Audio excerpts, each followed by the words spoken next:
Hello friends, कैसे हैं आप लोग। आशा करते हैं आप लोग अच्छे होंगे।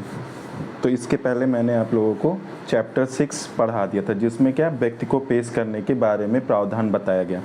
आज मैं नई तरीके से पढ़ाऊंगा। मैंने इसके 60 नोट बना दिए हैं, तो आज का लेक्चर जो देखेगा उसको ये गारंटी के साथ मैं कह रहा हूँ, उसको पूरे सेक्शन याद हो जाएंगे। अब कहीं कोई दिक्कत नहीं। थोड़ा वीडियो लेट में आएगा क्योंकि थोड़ा टाइम लगता है बनाने में, ठीक है। खुद ही बनाना पड़ता है, खुद ही सब शॉर्ट फॉर्म में बनाना पड़ता है। तो अब एग्ज़ाम भी पास में आ रहा है, तो अब 60 नोट मैं प्रोवाइड करा दूंगा कि आपके दिमाग में सारी चीज़ें अच्छी से बैठी रहे। इस वजह से ये लेक्चर ज़रूर देखना, बाद में कमेंट करके बताना कि चीज़ें समझ में आई कि नहीं आई।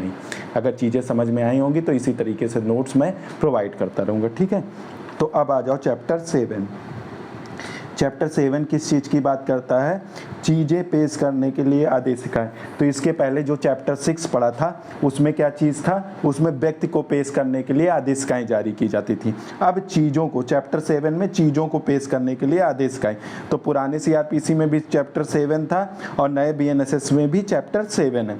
तो बीएनएसएस में कौन सा सेक्शन है? 94 से लेके 10110 तक, ठीक है। और पुराने सीआरपीसी में 91 से 105 तक है। तो अब इसमें सबसे पहले पेश करने के लिए सम्मन। अब किस चीज़ को पेश करने के लिए? कोई दस्तावेज है, दस्तावेज को पेश करने की कोई चीज़ या दस्तावेज पेश करने के लिए पहले क्लास में सम्मन। तो अब आ जाओ, इसमें कौन कौन सी, इसमें 2 धाराएं 94 और 95 आपको पढ़ना होगा। तो सबसे पहले अब आओ आप 94 क्या कहता है? इसको पुराने सीआरपीसी के साथ 91 के साथ। तो सबसे पहला क्वेश्चन जो नया वाला 94 है वो किसके साथ पढ़ोगे? पुराने वाले सीआरपीसी के साथ, पुराने वाले सीआरपीसी 91 के साथ पढ़ोगे। अब इसमें क्या है? सम्मन जारी करना और आदेशिका जारी करना। यानी कि क्या है? कोई दस्तावेज या चीज़ पेश करने के लिए न्यायालय सम्मन जारी कर सकता है और कोई पुलिस अधिकारी क्या जारी कर सकता है? लिखित आदेश जारी कर सकता है। क्या जारी कर सकता है? देखो, पुलिस कभी भी कोई चीज़ मंगाएगी, कोई दस्तावेज मंगाएगी तो वो लिखित आदेश द्वारा ही मंगाएगी। ये दिमाग में रखना। 94 में न्यायालय भी मंगा सकता है दस्तावेज या कोई चीज़, और कौन? कोर्ट भी मंगा सकता। तो कोर्ट मंगाएगा तो सम्मन जारी करके मंगाएगा, और पुलिस अधिकारी मंगाएगा तो लिखित आदेश जारी करके मंगाएगा, ठीक है। इतनी चीज़ें। अब क्या कर सकता है और क्या कर सकता है? देखो, दस्तावेज मंगाया तो दस्तावेज वो हो सकता है स्वयं पेश करे, या स्वयं पेश होकर ना उस दस्तावेज या उस चीज़ को किसी के माध्यम से भी न्यायालय में प्रस्तुत कर सकता है। तो उसको भी क्या अनुपालन माना जाएगा? उसको भी अनुपालन माना जाएगा। मान लो कोई सम्मन जारी हुआ, कोई लिखित आदेश जारी हुआ, तो क्या हुआ? वो व्यक्ति खुद ना आकर उसको किसी के माध्यम से, अपने वकील के माध्यम से या किसी के माध्यम से न्यायालय में पहुंचवा देता है, या पुलिस अधिकारी के सामने पहुंचवा देता। तो उसका क्या ये माना जाएगा कि उसने आदेशिका का अनुपालन कर दिया है, ठीक है। अब आ जाओ।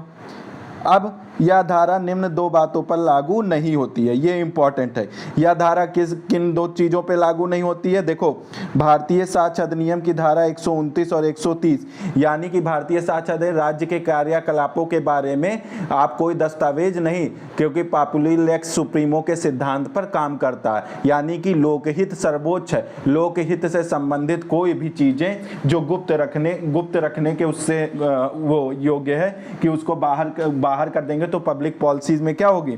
पब्लिक पॉलिसी नुकसान हो जाएगी। इस वजह से जो एविडेंस की धारा 129 है और एविडेंस की धारा 130 है, इसके तहत अगर कोई चीज़ें, कोई दस्तावेज है, उनमें उन बातों का उल्लेख है जो 129 में कही गई या 130 में कही गई हैं, तो वैसे दस्तावेज के लिए ना तो सम्मन जारी किया जा सकता, ना ही लिखित आदेश जारी किया जा सकता, ठीक है।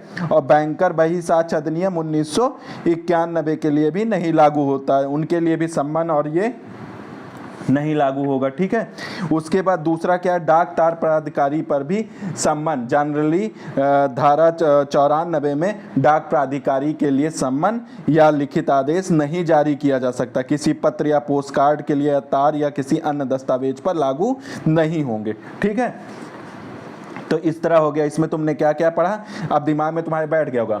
94 में सीधे सीधे सम्मन और लिखित आदेश जारी करने का प्रावधान दिया गया है कि क्या करने के लिए, कोई लिखित दस्तावेज या कोई चीजें पेश करने के लिए। लेकिन अब इसमें एक चीज और ध्यान रखना, ये जो धारा ये अभियुक्त पर लागू नहीं होती। यह धारा, इस धारा के तहत अभियुक्त को बाध्य नहीं किया जा सकता चीजें या दस्तावेज प्रस्तुत करने के लिए, क्योंकि आर्टिकल 20 कहता है, क्या कहता है कि अभियुक्त अपने विरुद्ध साक्ष्य नहीं दे सकता है। ठीक है, अभियुक्त अपने आर्टिकल 20 के तहत क्या बचाव मिला है कि अभियुक्त अपने विरुद्ध साक्ष्य नहीं दे सकता है। ठीक है, इतनी चीजें ध्यान रख लेना। ठीक है,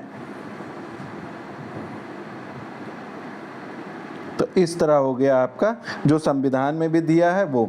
अब एक सेक्शन तुम यहाँ ये भी पढ़ सकते हो। देखो, जो लोग नोट्स नहीं, वो जो कोई केवल नोट्स पढ़ेंगे उनको ये सब चीज़ें नहीं मिलेंगी। तो अब इसमें दो चीज़ें और याद कर लो। एक, सुप्रीम कोर्ट किसके तहत दस्तावेज या किस आर्टिकल, आर्टिकल 142 के तहत सुप्रीम कोर्ट भी क्या कर सकता है, सुप्रीम कोर्ट भी किसी दस्तावेज को या किसी चीज़ को पेश करने, कोई चीज़ें हैं उसको पेश करने के लिए सुप्रीम कोर्ट भी कह सकता है। कौन सा आर्टिकल है, आर्टिकल 142 के तहत, 142 के तहत। और एविडेंस में, एविडेंस एक्ट में कहाँ है, एविडेंस एक्ट में कहाँ है, एविडेंस एक्ट में आप 139 पढ़ोगे। ठीक है, और कौन सा 162 पढ़ोगे और 165 पढ़ोगे। ये तीन सेक्शन क्या है एविडेंस में कि दस्तावेज को पेश करने के लिए प्रावधान कहाँ कहाँ है, इन तीन सेक्शनों में है।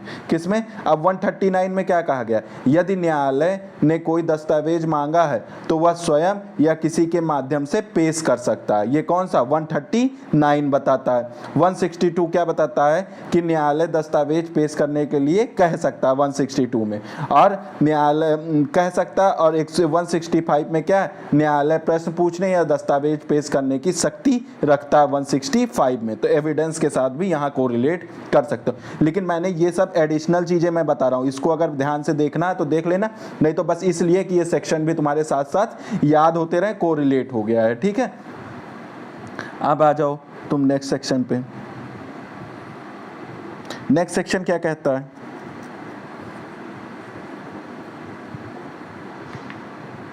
धारा 95, धारा 95 इसको किसके साथ पढ़ोगे, पुराने वाले सीआरपीसी धारा 92। अब अगर डाक प्राधिकारी से क्या, अगर किसी पार्सल या दस्तावेज को पाना हो तो क्या करना पड़ेगा, DM, CJM, court of session और हाई कोर्ट की अपेक्षा करने, इनमें से कोई एक अपेक्षा करने पर दस्तावेज या पार्सल पेश किया जाना। डाक प्राधिकारी किसकी अपेक्षा, कौन कौन अपेक्षा कर सकता है डाक प्राधिकारी से, याद करो, डीएम, सीजेएम, एडीएम नहीं है। ठीक है, ये याद कर लेना, एडीएम नहीं है डाक प्राधिकारी। देखो 91 में जनरल हो गया। अब जो बी क्लास में डाक प्राधिकारी को सम्मन या लिखित आदेश नहीं जारी कर सकते हो, सम्मन या लिखित आदेश नहीं जारी कर सकते हो, तब क्या होगा, तब पत्रों के संबंध में या डॉक्यूमेंट जो डाक प्राधिकारी के पास है उसके संबंध में क्या प्रक्रिया अपनाई जाएगी, उसमें क्या होगा, जिला मजिस्ट्रेट जो होगा, मुख्य न्यायिक मजिस्ट्रेट जो होगा, सेशन न्यायालय या उच्च न्यायालय की राय में किसी डाक प्राधिकारी की अभिरक्षा में कोई दस्तावेज या पार्सल या चीज इस संहिता के अधीन किसी अन्वेषण, जांच या विचारण या अन्य कार्रवाई के प्रयोजन के लिए आवश्यक हो तो ऐसा मजिस्ट्रेट या न्यायालय यथास्थिति डाक प्राधिकारी से अपेक्षा कर सकता है कि उस दस्तावेज पार्सल को परिधान उस व्यक्ति को जिसका वह मजिस्ट्रेट या न्यायालय निर्देश दे कर दिया जाए। तो इनकी अपेक्षा पर कौन कौन अपेक्षा कर सकता है, डाक प्राधिकारी से कौन कौन अपेक्षा करता है, याद करो, DM, CGM, court of session और हाई कोर्ट अपेक्षा करेगा डाक प्राधिकारी से कि ये जांच और विचारण के लिए इस पार्सल या इस डॉक्यूमेंट की आवश्यकता है, कृपया आप क्या करें, किसी के माध्यम से खुद या किसी के माध्यम से उसे पेश करा दें। ये 95 में हो गया। और क्या कहता है, लेकिन एग्जीक्यूटिव मजिस्ट्रेट जो होते हैं, जुडिशियल मजिस्ट्रेट होते हैं, या कमिश्नर ऑफ पुलिस या डीएसपी, ये सब डाक प्राधिकारी से इनके पास जब्त करने का अधिकार नहीं है। ये केवल क्या, इनमें से कोई भी डाक प्राधिकारी से केवल यह अपेक्षा या यह उम्मीद रख सकता है कि जब तक हम कोर्ट से क्या, तलाशी वारंट ना लेके चले आए, जब तक हम कोर्ट से तलाशी वारंट ना लेके चले आए तब तक आप क्या करिए, उस दस्तावेज को अपने पक्ष में निरुद्ध डिटेंशन अपने पास ही रखिए, किसी और को मत दीजिएगा, अपने पास ही रखिए और किसी को। तो अगर एग्जीक्यूटिव मजिस्ट्रेट या जुडिशियल मजिस्ट्रेट या कमिश्नर ऑफ पुलिस होगा या डीएसपी होगा, ये केवल अपेक्षा डाक प्राधिकारी से कर सकता है कि आपके पास जो पार्सल जो दस्तावेज है उसको अपने पास रखे रहिएगा। जब हम डीएम, सीजीएम या कोर्ट ऑफ सेशन या हाई कोर्ट से दस्तावेज या पार्सल को पेश करने के लिए वारंट लेके चले आएंगे तब आप ये मुझे दे दीजिएगा, ठीक है। तब तक ये अपने पास परिबद्ध रखिए, ठीक है, निरुद्ध रखिए, ठीक। अब आ जाओ आप, इस तरह हो गया आपका सेक्शन 95, ठीक। अब आ जाओ अब आप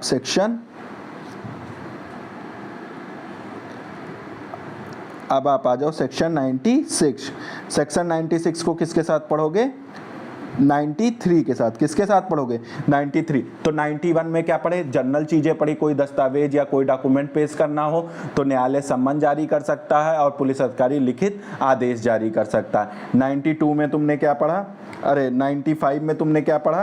डाक प्राधिकारी से संबंधित अगर कोई प्रोविजनल है तो उस संबंध में क्या होगा? उस संबंध में डीएम, सीजीएम, ठीक है, डीएम सीजीएम हो जाएगा तुम्हारा और कोर्ट ऑफ सेशन हो जाएगा या हाई कोर्ट हो जाएगा। इतने न्यायालय क्या कर सकते हैं? डाक प्राधिकारी से अपेक्षा कर सकते हैं कि आप जो पार्सल या जो डॉक्यूमेंट आपकी अभिरक्षा में है उसे पेश करिए, ठीक है। और जो एग्जीक्यूटिव मजिस्ट्रेट होता है, जुडिशियल मजिस्ट्रेट होता है, कमिश्नर होता है, डीएसपी होता है, वो केवल इतना निवेदन कर सकता है कि डाक प्राधिकारी से कि आपके पास जो पार्सल या जो दस्तावेज है जो उसको जाँच या विचारण के लिए मुझे आवश्यकता, उसको अपने पास आप परिबद्ध रखिए, डिटेन रखिए अपने पास, उसको किसी को दीजिएगा नहीं जब तक कोर्ट ऑफ सेशन से या हाई कोर्ट से या क्या बोलते हैं या सीजीएम से या डीएम से हम परमिशन ना ले लें, ठीक है। अब आ जाओ 96 क्या कहता है? तलाशी वारंट कब जारी किया जा सकता है?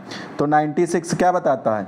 96 बताता है तलाशी वारंट कब जारी, इसका तलाशी वारंट वहां तो क्या होता है? दस्तावेज मंगाता है, वहां क्या करता है? सम्मन जारी करके दस्तावेज मंगाता है, आदेश देता है। अब क्या होगा? दस्तावेज मिला नहीं, दस्तावेज पता ही नहीं है किसके कब्जे में है, तब अब आ जाओ 96 में क्या किया जाएगा? तलाशी वारंट। क्या किया जाएगा? तलाशी वारंट जारी किया जाएगा। तो तलाशी वारंट अब कैसे जारी किया जाएगा? तो इसके बारे में भी थोड़ा पढ़ना चाहिए। तो तलाशी वारंट, तलाशी अब दस्तावेज पता ही नहीं है तो तलाशी वारंट की परिभाषा कहीं नहीं दी गई है, ठीक है। तलाशी वारंट क्या होता है? किसी व्यक्ति या वस्तु को खोजने के लिए जारी किया जाता है। तो दस्तावेज खोजने के लिए जो तलाशी वारंट है वो तुम्हारे 3 सेक्शनों में है। 94 पुराने सीआरपीसी में 93, 94, 95, नए में 96, 97 और 98, 3 धाराओं में है, ठीक है। तो अब आ जाओ और देखो, मुख्य रूप से तलाशी वारंट अगर पूछे, मुख्य रूप से है तो सब में 94, 95, मतलब 96, 97 और 98 में भी है, लेकिन मुख्य रूप से अगर पूछेगा तलाशी वारंट तो 93 मार के आना। मुख्य रूप से कहाँ उल्लेख है? 93 में, ठीक है। तो अब देखो,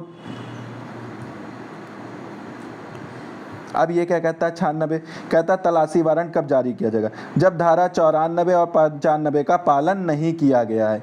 मतलब धारा 94 मतलब 94 में सम्मन या लिखित आदेश जारी किया गया तब भी डॉक्यूमेंट नहीं आया, प्रोड्यूस नहीं किया गया, ठीक है। या 95 में क्या बोलते हैं, डाक प्राधिकारी से निवेदन किया गया, उसने भी नहीं प्रस्तुत किया, तब उसके बाद क्या हो जाएगा? सर्च वारंट जारी कर दिया जाएगा। फिर और का पहला कंडीशन ये हो गया। दूसरा क्या हो गया? न्यायालय को नहीं पता है कि चीज़ या दस्तावेज किसके कब्जे में है। न्यायालय को पता ही नहीं है कि ये दस्तावेज या चीज़ किसके कब्जे में, तो तलाशी वारंट जारी कर सकता। फिर तीसरा क्या है? जांच या विचारण या अन्य कार्रवाई अच्छे से हो सके। जांच, विचारण या अन्य कार्रवाई क्या हो सके? अच्छे से हो सके। क्या हो सके? अच्छे से हो सके। इसलिए भी तलाशी वारंट जारी किया जा सकता है। तो कितने तरीके? 3 तरीके। कौन कौन से तरीके? 94, 95 का पालन नहीं किया गया, ठीक है, न्यायालय को नहीं पता कि दस्तावेज किसके कब्जे में है, और जांच और विचारण या अन्य कार्रवाई अच्छे तरीके से हो जाए, इसलिए क्या? तलाशी वारंट जारी। ये सब सेक्शन तुम जाना, किताब उठा के देखना कितना लेंदी दिया, मैंने इसे शॉर्ट करके बना दिया। अगर मेरा ये मेहनत सही लगता तो कमेंट करके बताना कि आपको समझ में आया है कि नहीं। इसी तरह मैं वीडियो और आप लोगों को प्रोवाइड करता रहूँगा अगर आप लोगों को अच्छा लगेगा तो, ठीक है। अब आ जाओ सेकंड क्लास क्या कहता है कि न्यायालय चाहे तो तलाशी वारंट में विशिष्ट स्थान का भी उल्लेख कर सकता है। यानी कि जो तलाशी वारंट जारी कर रहा है न्यायालय, अगर न्यायालय को लगता है किसी विशिष्ट स्थान या विशिष्ट जगह पे कोई चीजें रखी हैं, कोई वस्तु है, तो उस विशेष स्थान या विशेष जगह के लिए भी क्या? तलाशी वारंट जारी कर सकता है क्लास 2 में। अब डाक प्राधिकारी की अभिरक्षा में किसी दस्तावेज या पार्सल के लिए तलाशी वारंट डीएम या सीजीएम जारी करेगा, देख लो, ठीक है। क्लास 3 में जो 95 का पालन नहीं करता, तो अब डाक प्राधिकारी के कब्जे में कोई पार्सल या कोई चीजें हैं, तो उसके लिए अगर क्या बोलते हैं तलाशी वारंट जारी करना, तो डीएम और सीजीएम ही जारी करेगा। ये इंपॉर्टेंट है, कौन जारी करेगा? डीएम या सीजीएम ही जारी करेगा, ठीक है। इतनी चीजें हो गई। अब आ जाओ धारा 97। धारा 97 को किसके साथ पढ़ोगे? इस तरह तुम्हारा खत्म हो गया।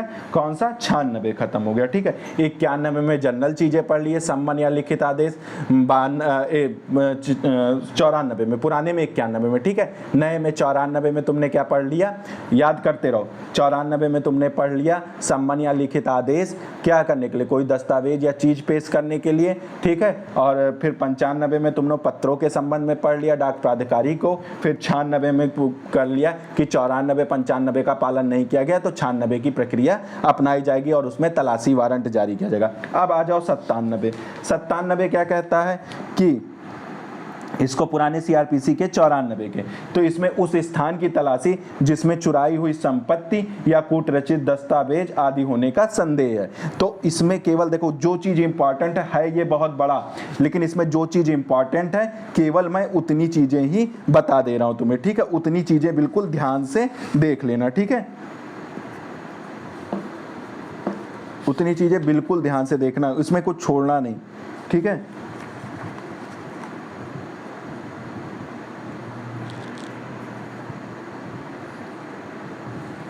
अब देखो इसमें क्या कहता है, उस स्थान की तलाशी जहां चुराई हुई संपत्ति या कूटरचित दस्तावेज आदि का होने का संदेह है। तो किस जगह के 97 में किस जगह की तलाशी के लिए वारंट जारी हो सकता है? जहां चुराई हुई संपत्ति, याद करो, बस इतना ही याद कर लो, जहां चुराई हुई संपत्ति है या कूटरचित दस्तावेज आदि का होने का संदेह है, तो उस स्थान के लिए भी तलाशी वारंट किस धारा के तहत जारी होता है? 97 के तहत जारी होता है। किस धारा के तहत जारी होता है? 97 के तहत जारी होता है, ठीक है। अब आ जाओ फिर उसके बाद डीएम, एसडीएम और magistrate first class. DM, SDM और मजिस्ट्रेट फर्स्ट क्लास ये लोग वारंट का प्राधिकार कांस्टेबल की पंक्ति से ऊपर के किसी पुलिस अधिकारी को प्राधिकार दे सकते हैं, ठीक है। ये लोग वारंट का प्राधिकार किसे दे सकते हैं? कांस्टेबल की ऊपर की पंक्ति में। तो इसमें ज़्यादा मत याद करना, 97 में केवल इतनी चीज़ें याद कर लेना कि उस स्थान की तलाशी जहाँ चुराई हुई संपत्ति या कूटरचित दस्तावेज आदि होने का संदेह है, तो उसमें वो किस धारा के तहत जारी होगा तलाशी वारंट? 97। बस इतना याद कर लेना, इसमें ज़्यादा पढ़ने वाला नहीं है, ठीक है। इसमें एक क्लास 2 पढ़ लेना, शायद यहाँ छूट गया है, उसमें देखना आपत्तिजनक वस्तुएं दी गई होंगी। बेयर एक्ट लेके बैठे हो तो आपत्तिजनक वस्तुओं में कूटकृत सिक्कों से संबंधित जितनी चीज़ें हैं और एक अश्लील वस्तुएं, ठीक है, ये सब क्या आपत्तिजनक वस्तुएं। यह धारा किस पे? आपत्तिजनक। ये धारा किस पे? आपत्तिजनक वस्तुओं पर भी लागू होता है, ठीक है। ये ऐड कर लेना, लागू होता है। इसमें आपत्तिजनक कौन कौन सी चीजें आएंगी? देखो सिक्का आ जाएगा, सिक्के का कूटकरण या ये चीजें आ जाएंगी, ऐसे लिख लेना, छूट गया है। और क्या आ जाएगा? अश्लील वस्तुएं। ये अश्लील वस्तुएं वाला पूछा है, ये भी क्या आपत्तिजनक मानी जाएंगी, ठीक है, वस्तुएं, ठीक है, ये भी क्या मानी जाएंगी। ठीक, तो इस तरह तुम्हारा 97, ज़्यादा नहीं पढ़ना, बस इतनी चीज़ें जहाँ से जो जो क्वेश्चन जैसे जैसे आते हैं बस मैं उतना बता दे रहा हूँ। ठीक है, इससे ज़्यादा क्वेश्चन नहीं आते, ज़्यादा पढ़ोगे कंफ्यूज हो जाओगे। तो बस इतनी चीज़ें याद कर लो, इस नोट्स को पढ़ लोगे तो हो जाएगा आराम से, कोई दिक्कत नहीं। अब आ जाओ 98। 98 को किसके साथ पढ़ोगे? 98 को आप पढ़ोगे सीआरपीसी की धारा 95 के साथ। सीआरपीसी जो पुरानी थी धारा 95 के साथ पढ़ोगे। इसमें क्या है? कुछ प्रकाशनों को जब्त करने की शक्ति और तलाशी वारंट जारी करने की शक्ति। अब इसमें क्या समाचार पत्र होंगे या कोई पुस्तक होगी, ठीक है, उसमें कोई अश्लील बातें लिखी या धार्मिक भावनाओं को आहत से पहुंचाती या देशद्रोहात्मक बातें लिखी होंगी, तो उन चीज़ों को जब्त किया जा सकता है। इसको एक देखो, अब जो जो केवल नोट्स पढ़ेगा उसको ये 2-3 ये चीज़ें अब नहीं मिल पाएंगी। इसको आर्टिकल 19(1)(a) के साथ भी तुम पढ़ोगे, 19(1)(a) के साथ पढ़ोगे। ठीक है, इसको यहाँ नोट कर लेना, जो लेक्चर देख रहा होगा उसके लिए ये फ़ायदा हो जाएगा, जो चीज़ें छूटी हैं वो भी ऐड होती चली जाएंगी। ठीक है, 19(1)(a) पढ़ लेना, जिसमें क्या है, इसमें प्रेस की स्वतंत्रता के बारे में बात किया गया कि वो एक फंडामेंटल राइट है। ठीक है, तो साकल पेपर्स मिल्स का एक केस आया था जिस वाद में क्या कहा गया था कि समाचार पत्र की आज़ादी भी आर्टिकल 19(1)(a) में समाहित है, लेकिन कुछ रिस्ट्रिक्शन लगाती। उसी तरह धारा 98 भी उन प्रकाशनों पे, समाचार पत्रों पे, पुस्तकों पे कुछ रिस्ट्रिक्शन लगाती। वो क्या है? प्रकाशनों की जब्ती और तलाशी वारंट कौन करा सकता है? तो राज्य सरकार करा सकती है। ठीक है, उनके प्रकाशनों को, उनके जब्ती के लिए जो समाचार पत्र या जो पुस्तिका जारी है, उनके प्रकाशनों की जब्ती और तलाशी वारंट कौन करा सकता है? राज्य सरकार। ये इंपॉर्टेंट है, याद करना। कौन करा सकता है? समाचार पत्रों का और क्या बोलते हैं पुस्तकों की जब्ती कौन करा सकता है? राज्य सरकार करा सकती है। ठीक है, कैसे? अगर राज्य सरकार को लगता है, क्या लगता है कि समाचार पत्र या पुस्तक या दस्तावेज में अश्लील चीजें हैं, धार्मिक भावनाओं को आहत पहुंचाना है, ठीक है, देशद्रोहात्मक बातें हैं, ये सब, इन सब बातों का उल्लेख है, तो क्या कर सकता है? राज्य सरकार इन दशाओं में आदेश दे सकता है, इन दशाओं में आदेश दे सकता है। ठीक है, क्या आदेश दे सकता है? इन दशाओं में आदेश दे सकता है। अगर ये 3 दशाएं हैं तो जब्ती का आदेश राज्य सरकार दे सकता। कौन सी 3 दशाएं? अश्लील चीजें होंगी, धार्मिक भावनाओं को आहत पहुंचाना, देशद्रोह। उसमें क्या लिखा होगा? उसमें देखो तुम्हारा सेक्शन लिखा होगा। ठीक है, तो मैंने इसे क्या हुआ, सेक्शन में तोड़ दिया है इसे। उसमें दिया होगा 152, 196 धार्मिक भावनाओं को आहत पहुंचाना, ये सब चीज़ों या देश के प्रति कोई ऐसा चीज़ करना, 196, 197, 294, 295, 299 है। तो ये इन सब चीज़ों, ये जो कितनी धाराएं, 2, 2, 4, 2, 6 धाराएं। देखो कौन कौन सी धाराएं? 152, 196, 196, 197, ठीक है, 294, 295, 295 और 299। इन धाराओं में जो बातें लिखी हैं वो अगर किसी समाचार पत्र में या किसी पुस्तक में प्रकाशित होती हैं, ठीक है, इसमें जो चीज़ें बातें लिखी गई, कौन सा? बीएनएस की ये सब धाराएं हैं। ये सब किसकी हैं? बीएनएस की धाराएं।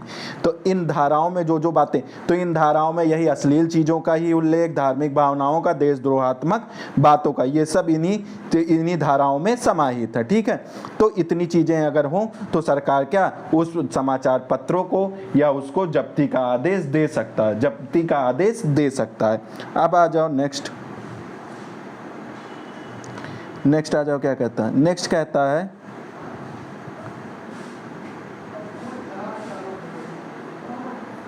कि राज्य सरकार कैसे जब्ती करेगी। अब देखो, राज्य सरकार जब्ती कैसे करेगी, मतलब क्या करके? संपहरण की घोषणा करके, जब्ती की घोषणा करके जब्ती करेगा। ठीक है, कैसे जब्त करेगा? कैसे समाचार पत्रों को या उस क्या बोलते हैं पुस्तक को कैसे जब्त करेगा? घोषणा करके करेगा। घोषणा कैसे करेगा? अधिसूचना जारी करके करेगा। घोषणा कैसे करेगा? अधिसूचना जारी करके करेगा। अधिसूचना के बाद भारत का कोई भी पुलिस अधिकारी उसे अवग्रहित कर दे। जैसे ही अधिसूचना अधिसूचना जारी हुई तो उस समाचार पत्र को या पुस्तक को भारत का कोई भी पुलिस अधिकारी अपग्रहित या जब्त कर सकता है। धारा 98 के आदेश को धारा 99 के तहत हाई कोर्ट में चैलेंज किया जा सकता है।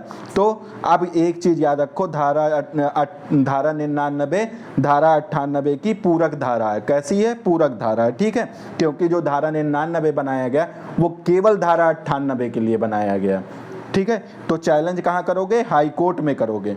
राज्य सरकार कोई अधिसूचना जारी की किसी समाचार या पत्र को जब्त करने के लिए, तो चैलेंज कहाँ करोगे? उस अधिसूचना को लेकर चैलेंज कहाँ करोगे? हाई कोर्ट में करोगे। फिर आ जाओ अब 99 आ जाओ। 99 को किसके साथ पढ़ोगे? पुरानी सीआरपीसी की धारा 96 के साथ। किसके साथ? 96 के साथ पढ़ोगे। तो आप देखो धारा 99 को केवल 98 के लिए, अर्थात धारा केवल 98 के लिए बनाया गया, ठीक है, ठीक है, अर्थात सेक्शन 99 98 की पूरक धारा। क्या? पूरक धारा। चुनौती कहाँ? हाई कोर्ट में दिया जाता। चुनौती कहाँ दिया जाता? हाई कोर्ट में दिया जाता। इसमें क्या 99 में चुनौती कि अगर कोई राज्य सरकार ने कोई नोटिफिकेशन जारी किया किसी समाचार या पुस्तक को जब्त करने के लिए, तो उसके लिए चुनौती हम कहाँ? हाई कोर्ट में कर सकते। कौन सी धारा के तहत? 99 के तहत कर सकते हैं। चुनौती 2 मास के अंदर दिया जाएगा। कब? जब घोषणा की तारीख से, जिस दिन घोषणा किया गया, जिस दिन नोटिफिकेशन जारी किया, उस तारीख से 2 माह के अंदर हाई कोर्ट में चुनौती दी जा सकती, ठीक है। इस मामले की सुनवाई हाई कोर्ट के कम से कम 3 न्यायाधीशों द्वारा किया जाएगा। जब 99 में मामला आएगा, हाई कोर्ट में जाएगा, तो इन मामलों की सुनवाई कम से कम 3 जज करेंगे, हैं? और इसमें कौन कौन चैलेंज कर सकता है घोषणा को? हित रखने वाला कोई भी व्यक्ति घोषणा को चैलेंज कर सकता है।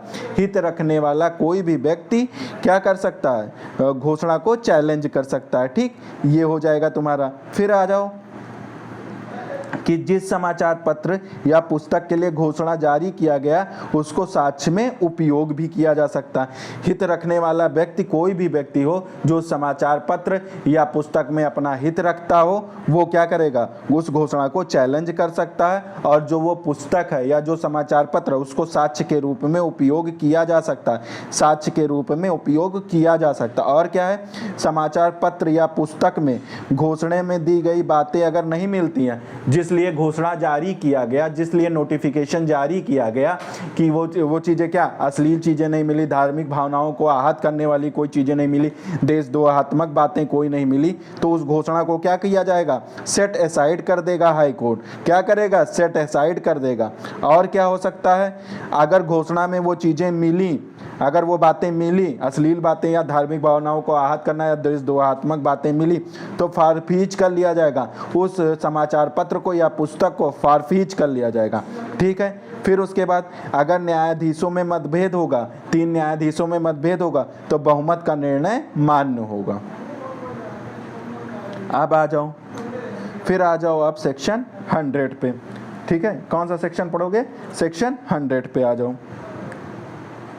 सेक्शन 100 इसको पुरानी सीआरपीसी को 97 के साथ पढ़ोगे। किसके? पुरानी सीआरपीसी 97 के साथ पढ़ोगे। इसको कौन सा? इसको बंदी प्रत्यक्षीकरण भी कहते हैं। इस सेक्शन को बंदी प्रत्यक्षीकरण रिट के समान ये क्वेश्चन पूछा है। बंदी प्रत्यक्षीकरण रिट के समान ये सेक्शन भी है, क्योंकि बंदी प्रत्यक्षीकरण मतलब क्या होता है? इंग्लिश में उसे बोलते हैं हैबियस कॉर्पस। हैबियस मतलब रखो, कॉर्पस मतलब बॉडी। हैबियस मतलब रखो, कॉर्पस मतलब बॉडी, यानी कि बॉडी को रखो, अर्थात बॉडी मतलब उसको क्या बोलते हैं? किसी भी व्यक्ति को अगर आप पकड़ते हो या बंदी बनाए हो तो उसको साशरीर, हैबियस कॉर्पस इसलिए जारी कि व्यक्ति को साशरीर न्यायालय में प्रस्तुत करो। ये धारा हैबियस कॉर्पस के समान है, ठीक है। ये धारा किसके समान है? Habeas corpus. तो थोड़ी सी चीजें हैबियस कॉर्पस के बारे में भी जान लो, क्या चीजें होती हैं। हैबियस कॉर्पस रिटों की माँ होती है। क्या होती है? रिटों की माँ होती है, ठीक है। ये सबसे पुरानी रिट है, ये सबसे पुरानी रिट है, ठीक है। क्वेश्चन पूछेगा कौन सी रिट सबसे पुरानी रिट है। तो ये कौन सी रिट? बंदी प्रत्यक्षीकरण रिट, हैबियस कॉर्पस रिट सबसे पुरानी रिट है। फिर उसके बाद बंदी प्रत्यक्षीकरण के रिट में कानून Sanyal versus magistrate of Darjeeling का एक केस पढ़ोगे, जिसमें इस वाद में कहा गया कि व्यक्ति को क्योंकि डाकू था कानून सान्याल, अब बंदी प्रत्यक्षीकरण रिट जारी हो गया, तो इस केस में कहा गया कि बंदी प्रत्यक्षीकरण में सशरीर प्रस्तुत करना रिट का सारवान पहलू नहीं है, ये बताया गया। किसमें? कानून सान्याल के केस में। तो पूछेगा कौन सी धारा को बंदी प्रत्यक्षीकरण रिट के समान माना गया है? तो नए में 100 मार्क के आना, पुराने में 97। अब आ जाओ सदोष परिरुद्ध व्यक्तियों के लिए तलाशी। क्या कहता है? सदोष परिरुद्ध व्यक्तियों के लिए क्या करता है? तलाशी की बात करता है, जिनको गलत। अब आ जाओ उसके बाद सेक्शन 97, इसमें क्या कहता है? सदोष परिरुद्ध व्यक्तियों के लिए तलाशी, ठीक है, जिनको गलत तरीके से क्या कर लिया गया? बंदी बना लिया गया। क्या सदोष परिरुद्ध मतलब क्या होगा? गलत तरीके से जिनको बंदी बना लिया गया, उनके लिए उनको कैसे खोजा जाएगा? उनको कैसे खोजा जाएगा ये कहाँ बताया गया है? 97 में। कहाँ बताया गया? 100 में, पुराने में 97 में बताया गया था, ठीक है। तो अब क्या कहता है इसमें क्या कहता है? कहता है कि सेक्शन 100 में तलाशी वारंट कौन जारी कर सकता है? अगर कोई व्यक्ति या कोई खोया तो तलाशी वारंट कौन जारी कर सकता है? तो तलाशी वारंट डीएम जारी कर सकता है, एसडीएम जारी कर सकता है, जेएम फर्स्ट क्लास जारी कर सकता है। तो 97 में किसी व्यक्ति को खोजने के लिए तलाशी वारंट कौन जारी कर सकता है? किसी व्यक्ति को खोजने के लिए तलाशी वारंट कौन जारी कर सकता है? 97 में किसी व्यक्ति को पकड़ लिया गया है या कहीं कैद में रखा गया है, तो उसके लिए तलाशी वारंट कौन जारी कर सकता है? DM, SDM, JM first class. DM, SDM, JM first class. DM, SDM, JM first class, ठीक है, जारी कर सकता है, ठीक है। फिर उसके बाद आ जाओ जिन पुलिस अधिकारी को वारंट जारी किया गया है, तो अगर बंदी व्यक्ति मिल जाता है तो उसको तुरंत मजिस्ट्रेट के सामने क्या किया जाएगा? पेश कर दिया जाएगा तुरंत। जिसके खिलाफ 97 में क्या वारंट जारी कर दिया गया है कि उसको ढूंढ के, तलाशी को ढूंढ कर मेरे सामने लाओ, तो जैसे ही ढूंढा जाता है तो उसको क्या किया जाएगा? न्यायालय के सामने पेश कर दिया गया। तो अब सदोष परिरोध का मतलब क्या होता है? ये मैंने बता दिया कि गलत तरीके से बंदी बनाया गया है। सर्च वारंट कौन जारी करता है? DM, SDM, JM first class. जिन व्यक्तियों को वारंट जारी किया गया है, अगर वो बंदी व्यक्ति मिल जाता तो उसको तुरंत क्या करना पड़ेगा? मजिस्ट्रेट के सामने प्रोड्यूस करना पड़ेगा। इतनी चीज़ें हो गई आपकी, आई होप। अब आ जाओ नेक्स्ट क्या कहता है वो देख लिया जाए। नेक्स्ट सेक्शन आ जाओ। नेक्स्ट सेक्शन कहता है 101, इसको पढ़ोगे पुरानी सीआरपीसी की धारा 98 के साथ। पुरानी सीआरपीसी की धारा 98 के साथ पढ़ोगे। यह धारा केवल बंदी महिलाओं के लिए लागू होती है। तो एक चीज मैं तुम्हें बताऊंगा, एक क्वेश्चन याद कर लेना कि कोई पति अपने पत्नी को पाने के लिए क्या क्या कर सकता है। मतलब उससे अगर पत्नी कहीं मैके रह रही है कहीं, तो उसको पाने के लिए अपना पति क्या क्या कर सकता है। सबसे पहले आर्टिकल 226 के तहत हाई कोर्ट से हैबियस कॉर्पस की रिट जारी करा सकता है। क्या कर सकता है? आर्टिकल 226 के तहत हाई कोर्ट से हैबियस कॉर्पस की रिट जारी करा सकता है। दूसरा, हिंदू मैरिज एक्ट में, हिंदू मैरिज एक्ट के सेक्शन 9 में विदाई का दावा कर सकता है, विदाई कराने का दावा कर सकता है। फिर सीआरपीसी की धारा 97 में व्यक्ति की तलाशी के लिए सर्च वारंट जारी करा सकता है। और फिर उसके बाद चौथा क्या होगा? अगर प्राइवेट व्यक्ति ने बंदी बनाया है तो जो डायरेक्ट हम सुप्रीम कोर्ट नहीं जा सकते, याद रखना 226 के तहत हम हाई कोर्ट ही जा सकते हैं। तो इतनी कंडीशन है, ठीक है। तो ये चीजें मैंने बता दी। अब आ जाओ, इस धारा में केवल बंदी महिलाओं के लिए लागू होती है। विध विरुद्ध, और कौन सी महिलाएं होनी चाहिए? जो विध विरुद्ध प्रयोजन के लिए महिलाओं को परिरुद्ध किया गया है, ठीक है। विध विरुद्ध प्रयोजन मतलब गलत काम के लिए उनको कहीं बंदी बनाकर रखा गया, तो उनके लिए स्पेशल सेक्शन कौन सा? 101 नए में। पुराने में कौन सी धारा थी? पुराने में तुम्हारी 98 थी। अब क्या होगा?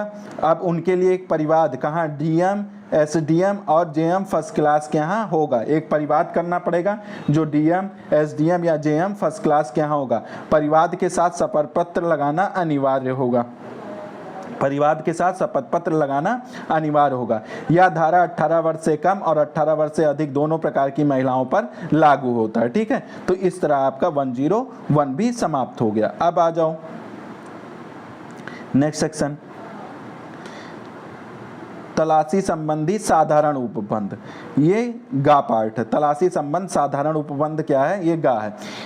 इसको 102 इसको किसके साथ पढ़ोगे? पुरानी सीआरपीसी जो है 99 के साथ पढ़ोगे। देखो इस धारा में कुछ नहीं दिया गया, इसी एग्जाम में पूछता भी नहीं है, बस इसमें ये याद कर लेना धारा 32, 72, 74, 76 और 79 और 80 के उपबंध, धारा 96, 97, 98 और 100 पर, इन सभी पर तलाशी वारंटों पर लागू होंगे। ठीक है, बस इतना याद, इसमें कोई ज्यादा चीजें नहीं पूछता। ये सेक्शन इंपॉर्टेंट है तुम्हारा।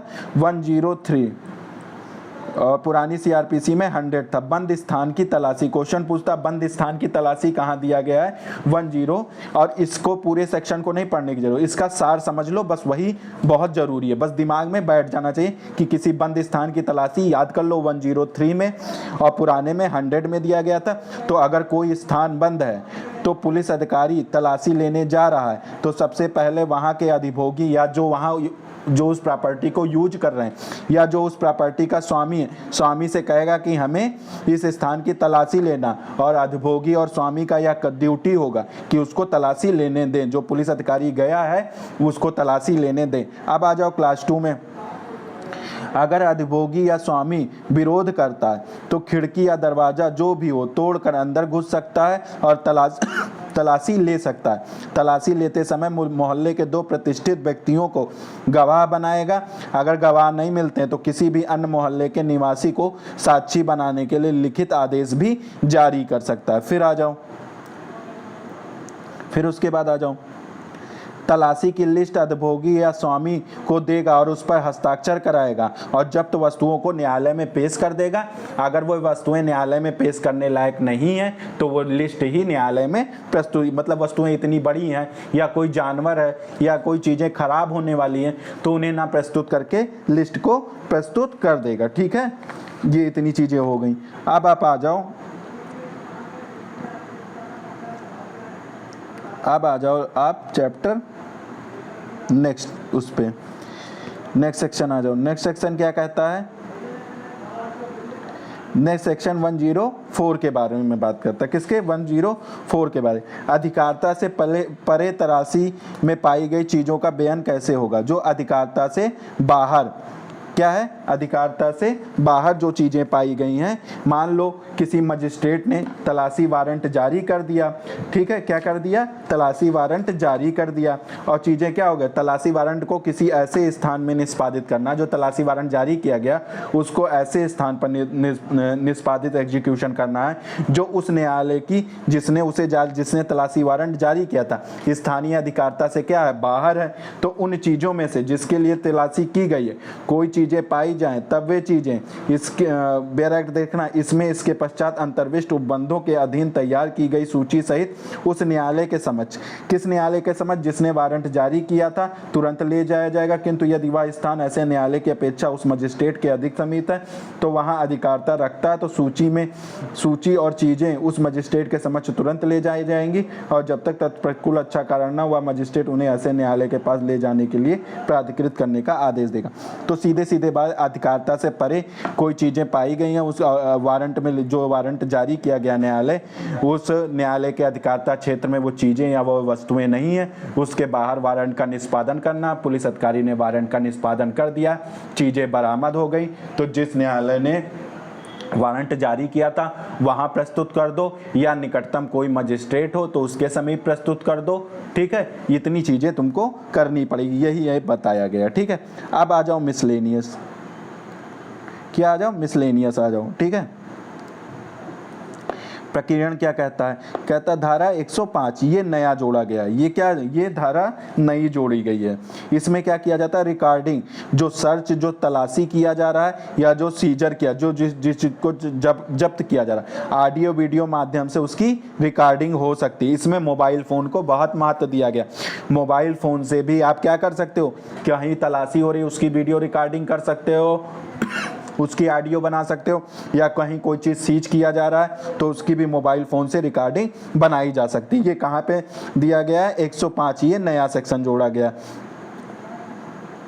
ये रिकॉर्डिंग पुलिस अधिकारी, DM, SDM, JM first class को भेज देगा। जो रिकॉर्डिंग किया गया वो डीएम को या तो एसडीएम को या जेएम फर्स्ट क्लास को भेज दी जाएगी। इसमें बस इतना चीज़ ही पढ़ने लायक है, ठीक है। अब आ जाओ नेक्स्ट 106 को किसके साथ पढ़ोगे? पुरानी जो सीआरपीसी है वो उसको 102 के साथ, किसके साथ पढ़ोगे? 102 के साथ पढ़ोगे। इसमें क्या कहता है? पुलिस अधिकारी कुछ संपत्ति को अपग्रहित कर सकता है। पुलिस अधिकारी किस किस संपत्ति को जब्त कर सकता है? ये कौन सा सेक्शन है? 106 है। पुलिस अधिकारी कौन सी संपत्ति को जब्त कर सकता है, ये कहाँ बताया गया? बस इतना चीज इसमें है, तो बहुत बड़ा ये सेक्शन, लेकिन इसमें बस इतनी चीजें ही याद कर लेना कि पुलिस अधिकारी कौन सी संपत्ति को अपग्रहित मतलब जब्त कर सकता है। तो किन संपत्तियों को पुलिस अधिकारी जब्त कर सकता है? जहां जो ऐसी संपत्ति हो जिसमें संदेह हो कि वह संपत्ति चुराई हुई हो। वह संपत्ति कैसी हो? चुराई हुई हो। या जो संपत्ति है उस संपत्ति से अपराध करने का, उस संपत्ति से क्या अपराध किया गया, यह संदेह हो कि उस संपत्ति से क्या किया गया? अपराध किया गया, तो ऐसी संपत्ति को पुलिस अधिकारी जब्त कर सकता है। 107 में ज़्यादा कुछ नहीं है, ठीक है। इसमें केवल इतना पढ़ लेना, इसमें ज़्यादा कुछ नहीं पढ़ना। ये भी नया सेक्शन है, ठीक है, ये नया सेक्शन है, तो इसमें ज़्यादा नहीं पढ़ना। अगर आप लोगों को पढ़ना होगा तो खुद से देख लीजिएगा, क्योंकि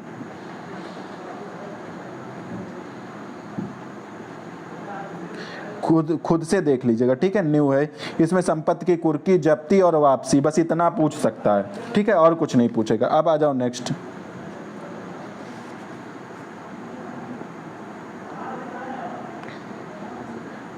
नेक्स्ट कौन सा है? 108 को पुरानी सीआरपीसी 103 के साथ पढ़ोगे। किसके साथ पढ़ोगे? 103 के साथ। मजिस्ट्रेट द्वारा तलाशी कहाँ दिया गया है? याद करो, 108 में दिया गया है, पुराने सीआरपीसी में कहाँ दिया गया था? 103 में दिया गया था। तो इसमें क्या बताएगा? इसको मौखिक ओरल तलाशी वारंट भी कहते हैं, ठीक है। ओरल सर्च वारंट भी कहते हैं, इसे क्या कहते हैं? ओरल सर्च वारंट भी कहते हैं। इसमें क्या होता है? ओरल सर्च, देखो इसमें सिद्धांत का, जो व्यक्ति किसी कार्य को दूसरे से करा सकता है वह उस कार्य को खुद भी करा सकता है। यानी कि मजिस्ट्रेट क्या कर सकता है? पुलिस अधिकारी को तलाशी वारंट जारी करके उसका निष्पादन करने के लिए कह सकता है, उसको तलाशी करने के लिए कह सकता है। यानी कि मजिस्ट्रेट भी उस कार्य को कर सकता है। तो यानी कि तलाशी क्या होगा? अगर किसी कमरे की तलाशी हो रही है तो उस कमरे में मजिस्ट्रेट का उपस्थित होना अनिवार्य है। उस कमरे में मजिस्ट्रेट का उपस्थित होना अनिवार्य है। इसी को क्या कहते हैं? मजिस्ट्रेट की उपस्थिति में तलाशी, ठीक है। ये हो गया 108 हो गया। अब आ जाओ 109 को पुरानी सीआरपीसी 104 के साथ पढ़ोगे। किसके साथ पढ़ोगे? 104 के साथ पढ़ोगे। इसमें क्या कहता है? न्यायालय के समक्ष पेश किए गए दस्तावेजों को न्यायालय परिबद्ध यानी कि अपने पास रख सकता है, इम्पाउंड कर सकता है। न्यायालय के सामने कौन सी धारा? 109 और पुरानी सीआरपीसी 104 है। इसमें क्या कर सकता है? न्यायालय के सामने जो दस्तावेज पेश किया गया है वो न्यायालय अपने पास रख सकता है, इम्पाउंड कर सकता है, परिबद्ध कर सकता है। न्यायालय का ये विवेकाधिकार है, चाहे तो वह दस्तावेज को रखे और चाहे तो ना रखे। आर्टिकल 142 के तहत सुप्रीम कोर्ट भी किसी दस्तावेज को इम्पाउंड कर सकता है। सीपीसी की धारा सेक्शन 30 ऑर्डर 13, सिविल न्यायालय भी किसी चीज या वस्तु को इम्पाउंड अपने पास रख सकता है, ठीक है। 110 देखो, उसमें 110 में कुछ नहीं पढ़ना है, ठीक है। 110 में केवल पुरानी सीआरपीसी 105 के साथ पढ़ना, ठीक है। इसमें आदेशिका के बारे में व्यतिकारी वचन दिया गया। व्यतिकारी मतलब म्यूचुअल, ठीक है, म्यूचुअल, रिसिप्रोकल, म्यूचुअल मतलब एक दूसरे के आदान प्रदान किया जाएगा, ठीक है, ठीक है। इसके लिए क्या किया गया है? आदेशिकाओं के बारे में व्यतिकारी व्यवस्था, आदान प्रदान करना, ठीक है, इसके बारे में व्यवस्था की गई है। तो इसलिए ज़्यादा क्वेश्चन पूछता नहीं है इसको, ठीक है। तो इसको इतना याद कर लेना कि आदेशिका के बारे में व्यतिकारी व्यवस्था कहाँ दी गई है? 110 में, और पुराने सीआरपीसी में कहाँ दी गई थी? 105 में दी गई थी, ठीक है। तो इस प्रकार तुम्हारा आज चैप्टर 7 समाप्त हो गया, ठीक है। लेक्चर कैसे लगा तो मुझे कमेंट करके बता दीजिएगा। फिर नेक्स्ट लेक्चर में मैं इसी तरीके से वीडियो, अगर अच्छा लगा होगा तो कमेंट करिएगा, तो मैं इसी तरह फिर बना के आप लोगों को फिर और प्रोवाइड करा दूंगा। देखो इतनी जल्दी मैंने कहाँ से, देखो ये तुम्हारा शुरू हो रहा था 94 से लेके 1010 तक केवल 40 से 42 मिनट में पूरे सेक्शन समाप्त हो गए। एक बार इसको पढ़ लोगे निश्चित ही याद हो जाएगा, भूलोगे कहीं नहीं। ठीक है, ओके, थैंक यू। कैसा लेक्चर कैसा लगा प्लीज़ कमेंट करके जरूर बता दीजिएगा। ठीक है, थैंक यू।